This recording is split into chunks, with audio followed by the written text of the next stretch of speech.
Electric charge and field, class 12 physics का first chapter.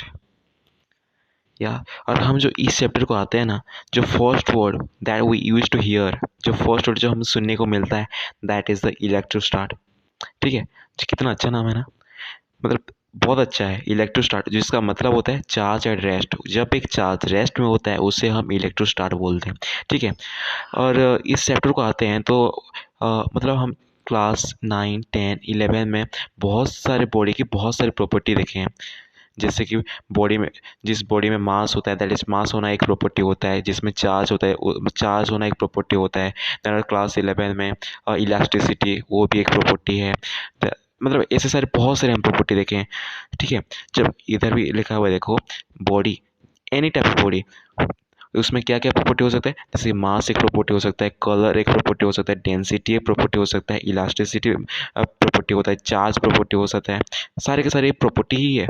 ठीक है, जब and when we talk about mass, class 9 से हम मास पढ़ रहे हैं और क्लास 9 में पढ़ते थे मास क्या होता है, the quantity of matter that is present, quantity of matter present in a body, that is simply called as मास।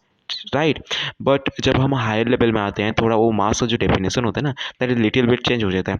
ठीक है, अब अभी हम मास क्या पढ़ते हैं, मास क्या होता है, प्रॉपर्टी ऑफ ए बॉडी। क्या, ये बॉडी का वही प्रॉपर्टी है जिसकी वजह से, due to which it can apply और एक्सपीरियंस ग्रेविटेशनल फोर्स। ठीक है, मतलब मास बॉडी का उस प्रॉपर्टी है जिसकी वजह से ग्रेविटेशनल फोर्स अप्लाई हो सकता है और एक्सपीरियंस हो सकता है। ठीक है, मतलब सिंपली हम बोलेंगे ग्रेविटेशनल फोर्स किसकी वजह से होता है, मास की वजह से होता है। ग्रेविटेशनल फोर्स किसकी वजह से एक्सपीरियंस होता है, मास की वजह से होता है। ग्रेविटेशनल फोर्स किसकी वजह से अप्लाई होता है, मास की वजह से होता है। मतलब simply, if a massless body, एक बॉडी है जिसका मास ही नहीं है, उसमें वो ना ग्रेविटेशनल फोर्स अप्लाई कर पाएगा, ना ग्रेविटेशनल फोर्स एक्सपीरियंस कर पाएगा।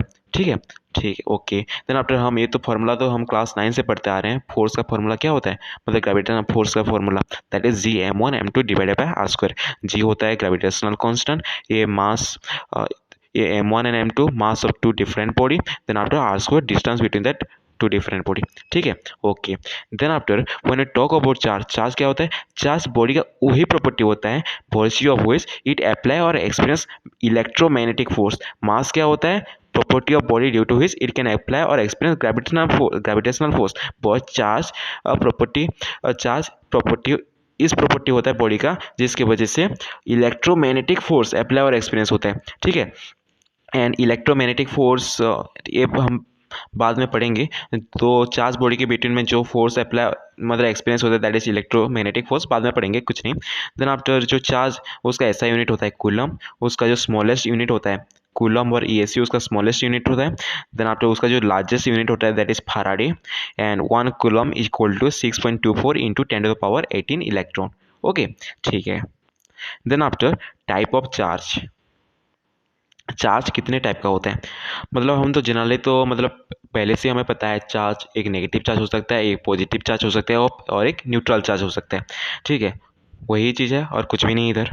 ठीक है, देन आफ्टर एक नेगेटिव चार्ज का मतलब क्या होता है, एक पॉजिटिव चार्ज का मतलब क्या होता है, एक न्यूट्रल का मतलब क्या होता है। न्यूट्रल चार्ज का मतलब वही होता है जिसमें number of proton equal to number of electron हो, उसको हम न्यूट्रल चार्ज बोलते हैं, न्यूट्रल एटॉम बोलते हैं। उसमें न्यूट्रल चार्ज जीरो होता है, सॉरी उसमें चार्ज जीरो होता है, उसे हम न्यूट्रल बोलते हैं। ठीक है, then after when we talk about negatively charge body, negatively charge body मतलब जिसमें एक्सेस ऑफ इलेक्ट्रॉन हो, ज़्यादा से मतलब more than number of proton and number of electron equal नहीं है, number of electron is more than number of proton, उसमें उसको हम नेगेटिवली चार्ज बॉडी बोलते हैं। ठीक है, मतलब लेट एग्जांपल, ये एक न्यूट्रल बॉडी है और हम इससे किसी के साथ हम रब किए, देन आफ्टर कुछ इलेक्ट्रॉन ट्रांसफर हो गया इसे, जब एक इलेक्ट्रॉन गेन कर लिया that is become negatively charge. Okay, ठीक है, और जब एक नेगेटिवली चार्ज हो गया उसमें मास इंक्रीज हो जाता है। क्यों मास इंक्रीज हो जाता है, जब ये इलेक्ट्रॉन गेन किया, इलेक्ट्रॉन का भी तो मास होता है ना,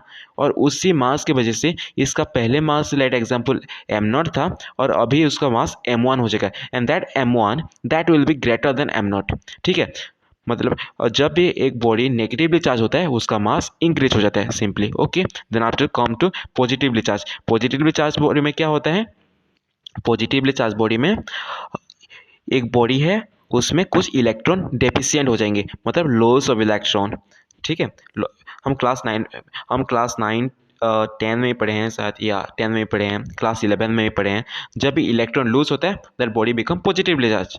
ठीक है, ओके। और जब एक बॉडी पॉजिटिवली चार्ज होता है, इलेक्ट्रॉन लूज होता है, इलेक्ट्रॉन लूज होता है मतलब इलेक्ट्रॉन का जो मास था उस वो भी लूज हो जाएगा, तो उसका मास लेस हो जाता है कंपेयर टू पहले जो इनिशियल मास। मतलब एक एक न्यूट्रल एटम था जिसका मास एम नॉट था, अभी वो पॉजिटिव हो गया, उसका मतलब वो उसका मास भी लूज किया है, नंबर ऑफ इलेक्ट्रॉन भी लूज किया है, उसका मास भी लूज किया है। ठीक है, देन आफ्टर ओके।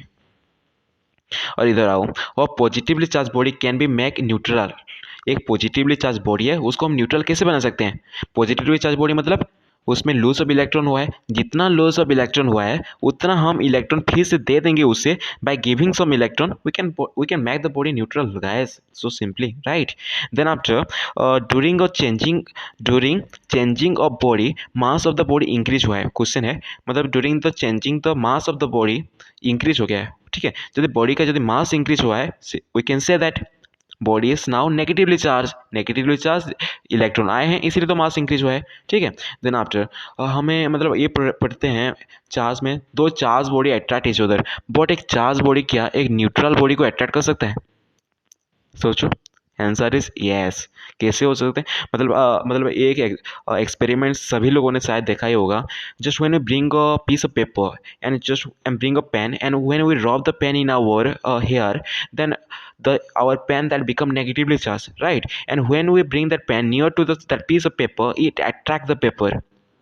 जब एक पेन को हम रब करते हैं हमारे हेयर पर, उसमें नेगेटिव चार्ज आता है, और that negative charge that attract to the piece of paper, right? मतलब पीस ऑफ पेपर तो न्यूट्रल था ना, पर ये अट्रैक्ट किसे कर दिया? This is due to polarization, जिसको हम बाद में पढ़ेंगे, फिजिक्स में पूरा बहुत डिटेल ही पढ़ेंगे इसे, पोलराइजेशन इस टॉपिक को। अब ये क्या होता है? Due to polarization negatively charge particle that attract to neutral body, ये हम बाद में अच्छे से पढ़ेंगे। ठीक है, देन आफ्टर इतना पढ़ के आज का टॉपिक खत्म हो जाएगा। देखो, जब एक चार्ज जब एक चार्ज रेस्ट में होता है, उसमें इलेक्ट्रिक फील्ड जनरेट होता है क्या? मैग्नेटिक फील्ड जनरेट होता है क्या? ईएम वेव जनरेट होता है क्या? ये देखेंगे। जब एक charge moving with constant velocity, उसमें क्या क्या होता है, और एक्सीलरेटेड में होता क्या क्या होता है, ये सारी की सारी चीज़ हम देखेंगे। ठीक है, देखो, जब एक चार्ज बॉडी रेस्ट में होता है, उसमें इलेक्ट्रोस्टैटिक मतलब इलेक्ट्रिक फील्ड जनरेट होता है। ठीक है, बट मैग्नेटिक फील्ड जनरेट ही नहीं होता, ना कि इलेक्ट्रोमैग्नेटिक वेव भी जनरेट नहीं होता। बट जब ये चार्ज बॉडी कांस्टेंट वेलोसिटी में मूविंग करता है, at the time electric field भी जनरेट होता है एंड मैग्नेटिक फील्ड भी जनरेट होता है, क्लास 10 में था, याद कीजिए। Then after EM wave generate नहीं होता। ओके, देन आफ्टर जब एक बॉडी एक्सेलरेटेड में होता है, इलेक्ट्रोस्टैटिक मतलब इलेक्ट्रिक फील्ड भी जनरेट होता है, मैग्नेटिक फील्ड भी जनरेट होता है, ईएम वेव भी जनरेट होता है। ठीक है, ओके, इसको याद कैसे रखेंगे? पहले में एक टिक दो क्रॉस, देन दो टिक एक क्रॉस तीन टिक। ठीक है, for today this much, then after हम नेक्स्ट लेक्चर में पढ़ेंगे, इसका आगे कंटिन्यू करेंगे। ठीक है, तब तक के लिए ओके बाय।